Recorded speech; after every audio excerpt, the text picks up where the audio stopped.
3 नोव्हेंबरला काही समाज घटकांनी तुर्भे रेल्वे स्टेशन परिसरात अनधिकृत व्यवसाय लावण्यासाठी दिव्यांगांचे स्टॉल जाळले।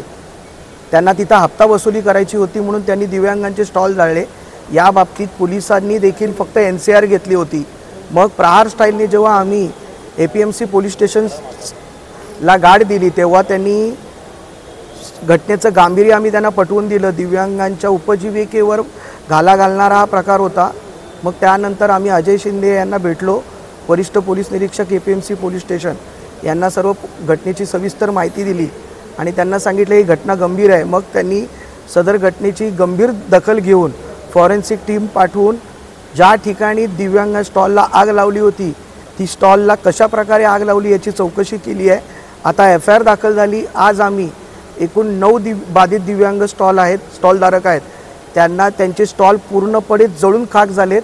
आयुक्त साहेबांना मागणी केली आम्ही की या 9च्या 9 स्टॉलधारकांना स्टॉल मिळावे, परत त्यांच्या स्टॉलमध्ये जी नुकसान झालेलं आहे त्यांना अर्थसहाय्य द्यावं अशी त्यांना आम्ही आज मागणी केली। आयुक्त साहेबांनी आम्हाला आश्वासित केलं आहे की आम्ही CSR फंड अथवा मग इमर्जन्सी फंडमधून महापालिकेच्या त्यांना आम्ही अर्थसहाय्य करू असं आश्वासन दिलं आहे। आम्ही आशा करतो की येत्या 8 दिवसात ते या गोष्टीवर तात्काळ कारवाई करून दिव्यांगांना मदत करतील।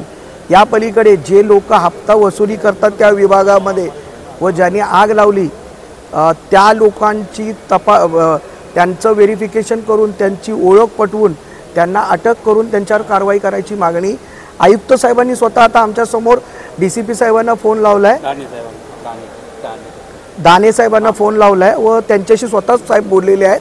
आशा करतो लवकरात लवकर कारवाई होईल।